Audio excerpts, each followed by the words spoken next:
So today I'm going to present something different, and that is in my over 20 years as a physician, what I've learned from my patients. So the title of today's discussion is A Neurologist Lesson in Compassion, Hope, Resiliency, and Possibilities.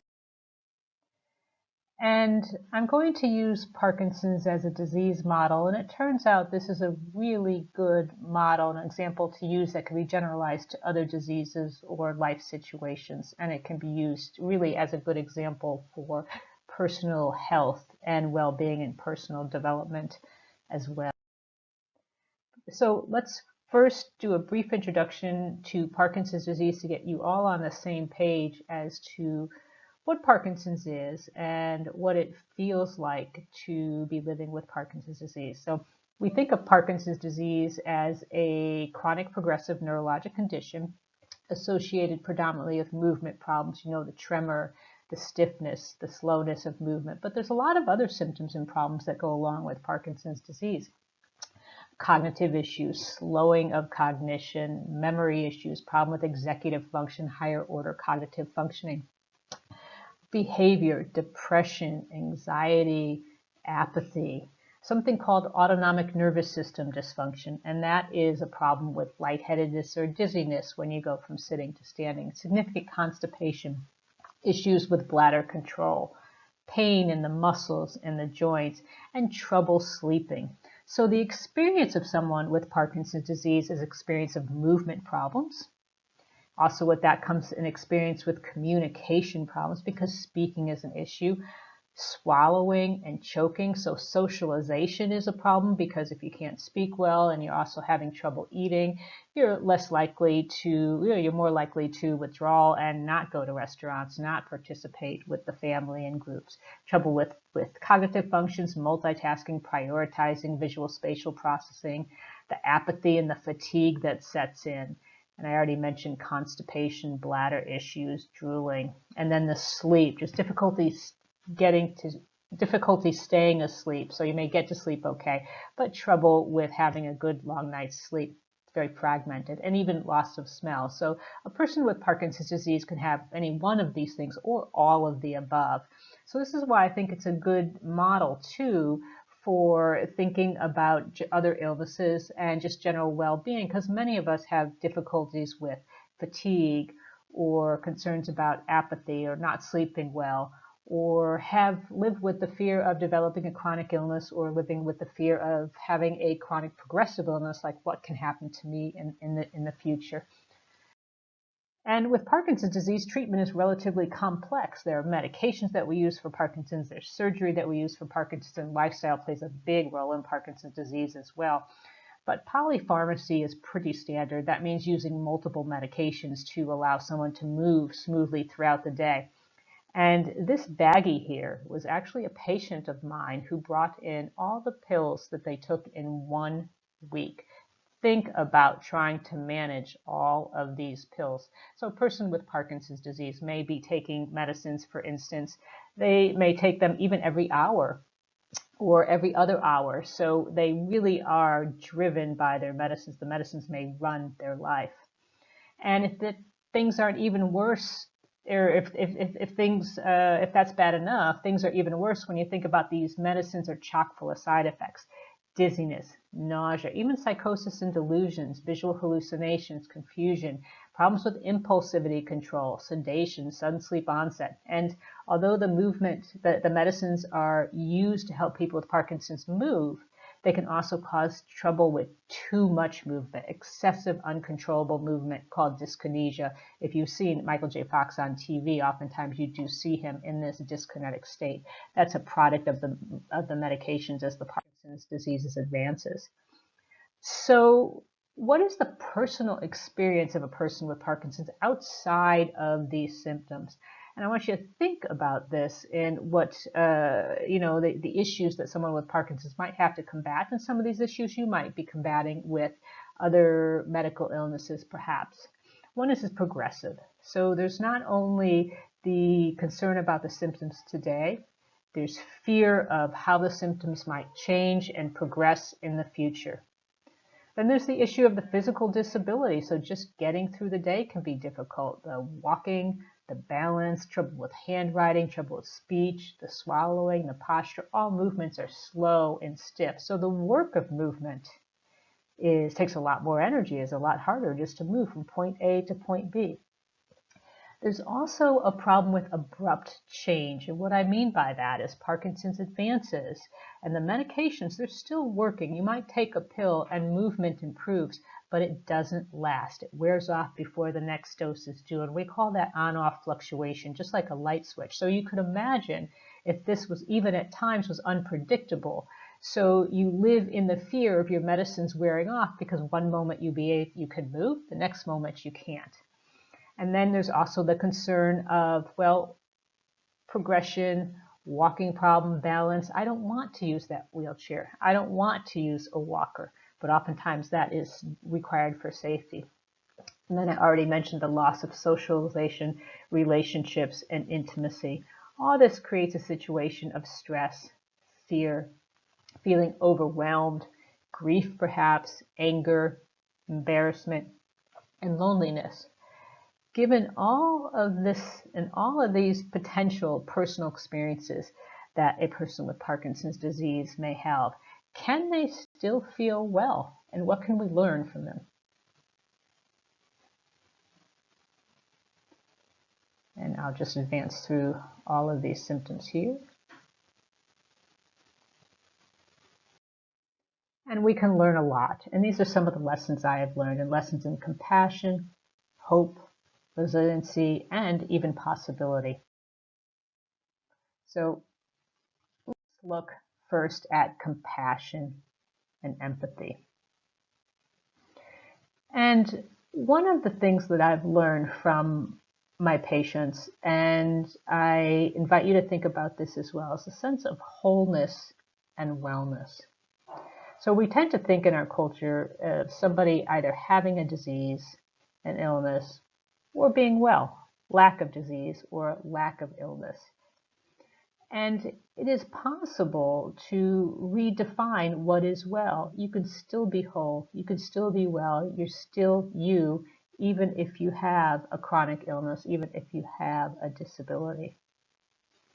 It's also important when we have a loved one, for instance, who is suffering from any illness or disease, to separate the difference between symptoms and experience. And what I mean by that is I've had some patients whom they've had very, very mild symptoms, yet the experience of the symptoms for that person was quite significant and quite dramatic, quite distressing, or just the opposite. Someone who may have very major symptoms, yet they have been able to manage and deal with those symptoms, so their experience is different. It's also important to remember that they are not their disease. And it's really easy, especially in a condition where there might be physical disability, for instance, to see that physical disability and to label that physical disability, to label that person as ill or disease. And once you label something, it's like a self-fulfilling prophecy. You label yourself as ill, then you become ill, then you make decisions, you make treatment, you make choices that perpetuate that sense of illness. So there's this fine line, this balance between understanding and awareness of a medical condition, an illness, a diagnosis, doing the things you need to treat it, but also not to dwell so much in the labels that you are giving yourself up to that disease or that illness. There's also a big difference between treating and healing. So certainly getting treatment for any condition is really very important. Getting the medicines you need, the treatment you need, the prescriptions you need, surgery you need for that condition, for that illness. But that's different than healing. So to treat is the physiologic process of tissue and organ system repair. So how do we fix it? How do we fix the tissue? How do we fix the organ? How do we fix the disease? But to heal is something different. And heal has themes of narrative of wholeness, experience, spirituality, one's true self. Healing is an intensely personal, subjective experience involving a reconciliation of the meaning an individual ascribes to distressing events with his or her perception of wholeness as a person. So Even in the setting of disease, of illness, of physical distress, you can still gather a sense of healing. Let me give you two examples. These were two individuals that were really turning points for my understanding of what it meant to heal versus to treat.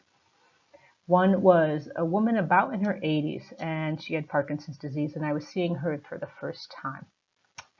And she was actually doing quite well. We talked about her history, how long she's had symptoms, and she told me that she had had symptoms for almost 25 years. Now she was doing so well.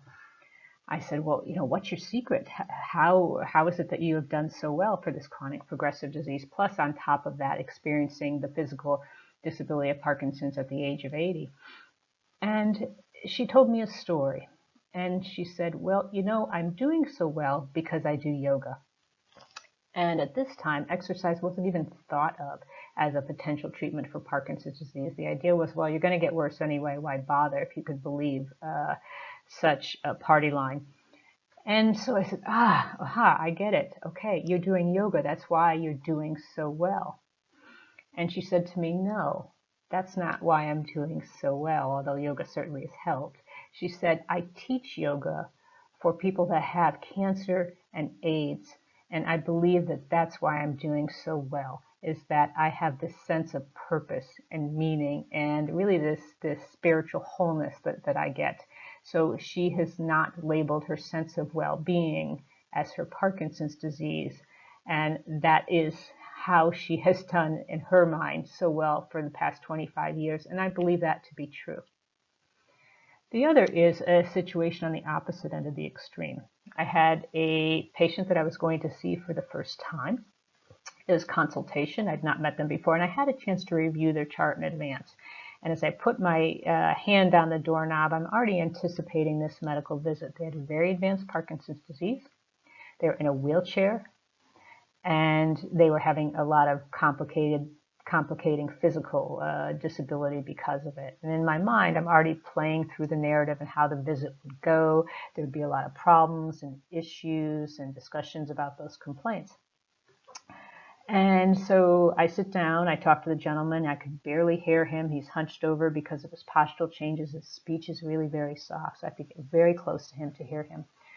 And he says to me, I said, well, so tell me what it feels like. What is your experience with Parkinson's disease? So I was asking him not just what are your symptoms, what is your experience? Because I wanted to get an idea of his life, his experience with his condition. And he said, I'm blessed. And I almost took a step back because, that was the last thing I expected to hear. I'm blessed. And he looked over to the other side of the room and he pointed to his family. So it happened to be that this gentleman was a CEO, he's a captain of industry, very, very powerful, wealthy man. And he said, in his really soft voice that I could just barely hear, he said, 10, 15 years ago, my family wouldn't even be in the room with me. And that's what Parkinson's did for me, is it gave me a renewed sense of what truly is important to me and gave me an opportunity to reconnect with my family and put those priorities straight. So these are two different examples that I think really reflect on what is the meaning of healing and wellness and wholeness, even in the setting of disease. So what does it mean to be well, right? And so one day, or actually it was 1 week, I decided to ask my patients, what does it mean to be well? And remember, these were predominantly patients with Parkinson's disease, a lot of motor symptoms. And this is the answer that I got. So I took all my patients in one week, and I just said, just throw out 4 or 5 terms that mean wellness to you. And this is in the order I got: independence, hope, self-worth, self-pride, happiness, peace, balance and simplicity in life, being able to make a contribution or a connection or meaning, a sense of control over what's happening, freedom of movement and pain. There is one that's associated with physical condition. You might say independence as well. Strength and power, but also resiliency, reserve, and the ability to compensate for any symptoms or problems I have. So think about this. This is a group of individuals that have rather significant difficulty with mobility and many other symptoms associated with Parkinson's disease. And just reflect on what it meant for this group to be well. So when I asked that question, I was able to get these answers. But until I asked that question, they had not even really thought about this. So they didn't put a lot of emphasis and credence on sense of peace, sense of balance, sense of connection and meaning, or the ability to have resiliency, reserve, or hope. So sometimes just taking a step back and thinking about the obvious makes it more obvious. And we need to do that periodically in life, is take that step back. Okay, whether I have an illness or condition or a symptom, or just I feel like there are things in life that could perhaps go better. How do we take a step back? What does it mean to be well? And what is it that I'm looking for or want to enhance to be well? So that's the idea of symptoms versus the experience I had mentioned. The person with the disease is not the disease. They just happen to have it. So Michael J. Fox says this well. He says, I am not defined by my condition. I did not choose to have Parkinson's disease, but I can choose what I do because of it or with it. These are mountains in the state of Washington. And there I had an opportunity to be one of the medical support in a team of people with Parkinson's disease and multiple sclerosis that were going to do an expedition up Mount Kilimanjaro, the highest freestanding mountain in the world. And we took some of our patients in Seattle and we started training for this, and they joined the expedition and we went, and I was part of that medical support team. So we did a lot of training on the mountain. And although this is not them there, that is that kind of conditions that we trained in. And here is some of the group. So there's almost 30 people that went. Some were companions, some had Parkinson's, MS, and we had, porters and guides and so on. When I was first, approached to join this team, the first thing I said is, can they do that?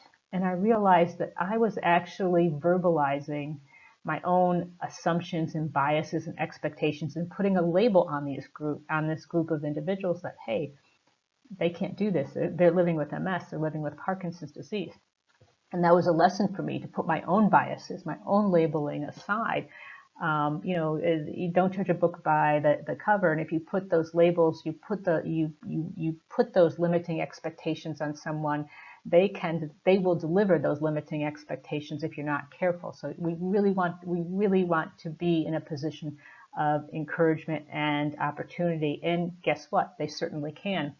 It turns out Mount Kilimanjaro was really an equalizer in that at almost 19,000 feet above sea level, it didn't matter if you had Parkinson's, it didn't matter if you had MS, it didn't matter if you had either of those conditions. It was really a level playing ground. Everyone had trouble getting up that mountain. And I think there were more people that did not make the summit that did not have either of those conditions than those that did have those conditions. So the ones that had the Parkinson's or MS, you could say they also had a will, they had a drive, that was their purpose. They were really there to to show that they can put aside those labels and assumptions and biases and achieve a tremendous thing and achieve it as a community. So yes, they can.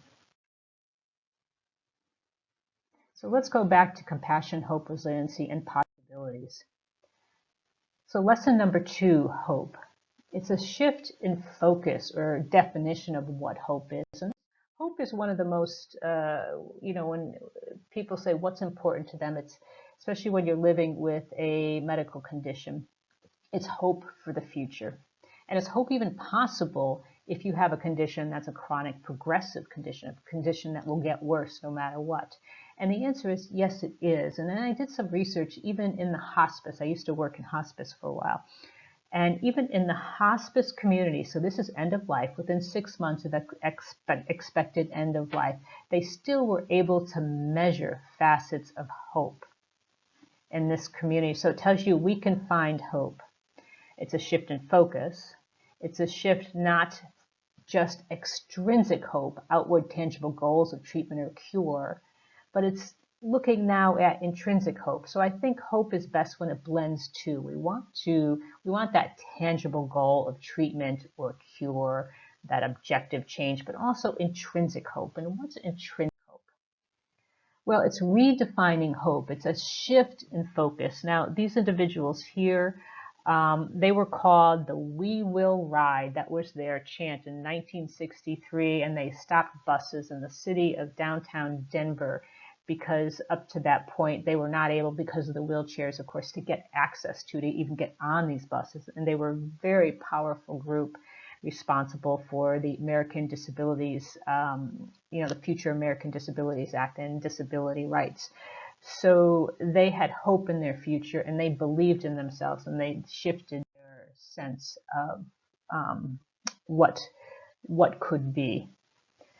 This is a picture of, it's a photograph a patient gave to me, and I said to this person, I said, "Wow, what a beautiful sunset." And he said to me, "That's not my sunset, it's my sunrise." And we had an interesting conversation. He had Parkinson's. He's a young onset Parkinson's, a young gentleman. And he said, I feel like in some degree this is reflective of Parkinson's, what Parkinson's has given me. It's given me the opportunity to see things anew, to see things differently. It's actually giving me some opportunities that I wouldn't have if I didn't have Parkinson's disease. And you see, my bias are already, when I looked at this photo, it's a sunset. So this is how our biases and assumptions, they creep in such little ways sometimes, but they can be quite significant. Just so happens that this was one of the climbers that actually made the summit to Mount Kilimanjaro.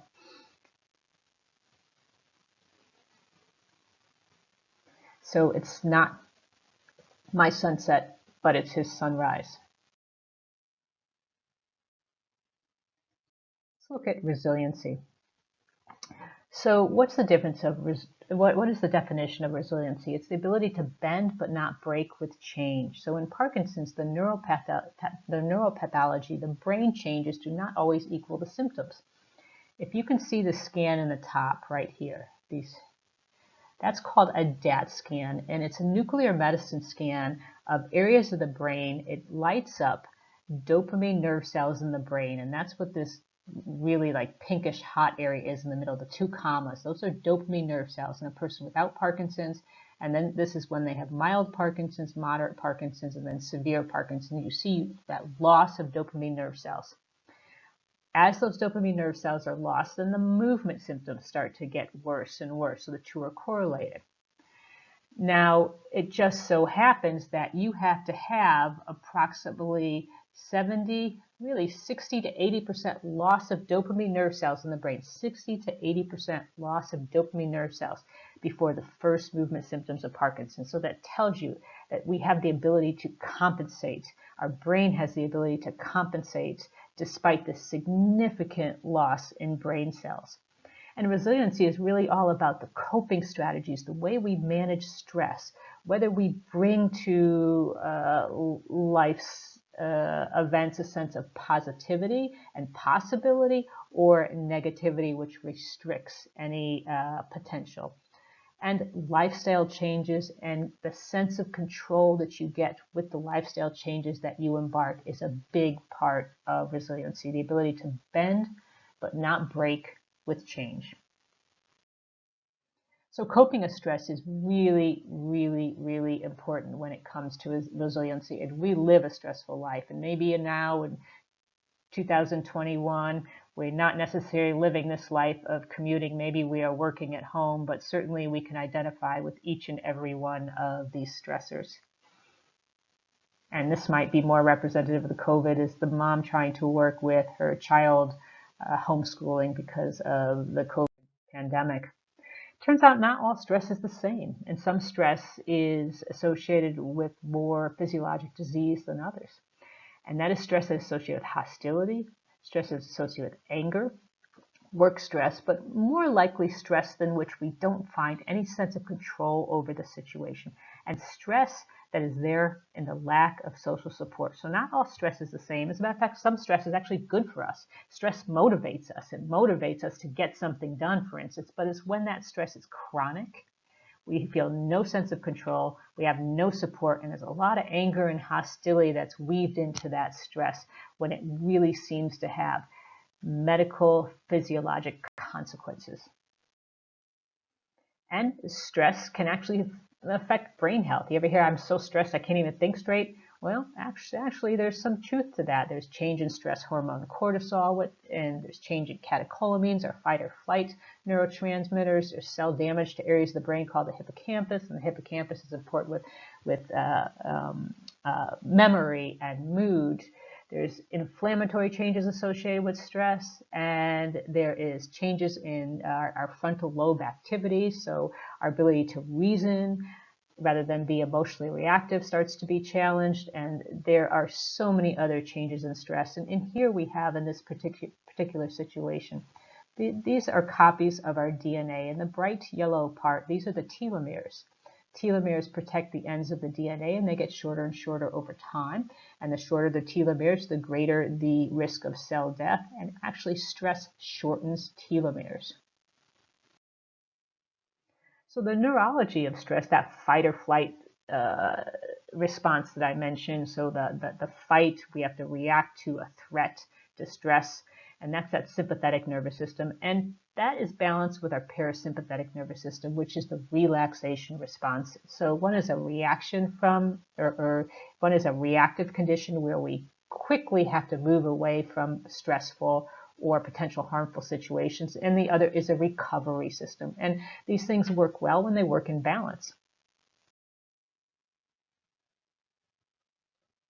And we need a way to manage that sympathetic system, that the stress, our everyday stressors, pumps up that sympathetic system. If we don't have a way to balance that with the parasympathetic system, that's when chronic stress starts to lead to significant illness.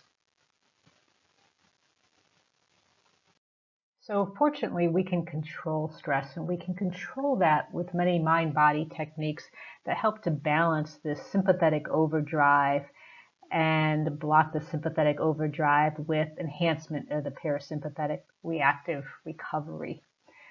So I often get asked the question, well, which mind-body technique is right for me? And the answer is it depends, because there's a lot of personal preference. But if you think about it, all the mind-body techniques share the same basic concepts as to why they work, because they take aspects of this autonomic nervous system and they use those behaviors that they can control through feedback mechanisms and reduce the impact of the sympathetic nervous system. So let me show you an example. These are some of the symptoms or physiologic responses to the sympathetic fight or flight nervous system. So this basically is what gets our body ready for physical action, for that threat, to move quickly, to move fast, to move out of harm's way. So the pupils get big to see better, dilated pupils, sweating, rapid irregular breathing, increased heart rate, increased blood pressure to get the blood flowing, increased breathing to get that oxygen, increased alertness or agitation, a sense of alarm to really heighten the senses, increase muscle tension so that we can spring to action, activation of the adrenal glands, and shunting of blood to the muscles for action.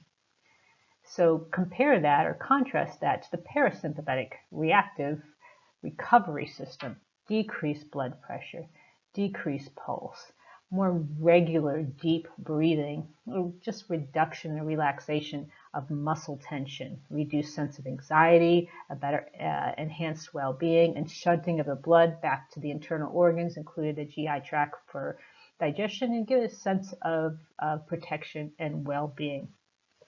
So I have highlighted some of the symptoms caused by these dual nervous systems that are both controlled by the nervous system and that we can control voluntarily. And those are the very symptoms that all the mind-body techniques work on. They work on the breath, the power of the breath to turn that breath into slow, and regular and controlled breathing. And it's a way to break that cycle of the sympathetic nervous system by feeding back and breaking that whole cascade of hyperactivity of the sympathetic nervous system. They work with the muscle tightness or tension, so muscle relaxation, and they work with the cognitive aspects of the mind, trying to enhance a sense of well-being and reduced emotional anxiety. So the mind-body techniques, in a way, help to balance these conflicting nervous systems to enhance the parasympathetic recovery by intervening with the symptoms that are under your control, and through that feedback mechanism, the other symptoms of the parasympathetic nervous system will increase as well.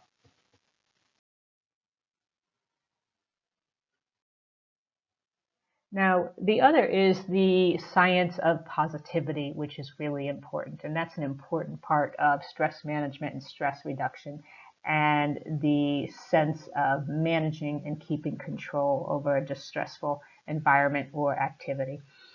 And this is a quote pretty similar to Michael J. Fox's quote, "Parkinson's has changed my life, not all for the worst and probably much more for the better. I now see and do things differently. I have learned to appreciate and focus on what is truly important in my life. My life is much more richer because of the people Parkinson's disease has brought into my life. I exercise and take control of my health. I try to see the positive side of things." So that sense of positivity is really very important, even in the setting of disease, even in the setting of distress. What can we do to sprinkle a little positivity back into our life? This whole idea of managing our negative bias versus our positive offset. I'm not going to talk too much about this because it is a topic of a future lecture, but it's a very interesting science of positivity that we can all bring into our own daily life to reduce this negative bias and to enhance this positive offset. It's really the meaningful things that, so neuroplasticity is a big part and plays an important role in positivity and possibility. And what neuroplasticity is it's a unique capability of the brain. Our nerve cells, our nerve circuitry and brain circuitry changes its activity and function based on the experiences and the everyday actions that we participate in. So we're actually enhancing, or we can decrease, we're enhancing brain activity, brain function based on the actions and activities that we put ourselves in. And certainly the more positive actions and experiences will enhance certain areas of the brain, certain circuitry of the brain to enhance the neuroplasticity, to enhance the brain function.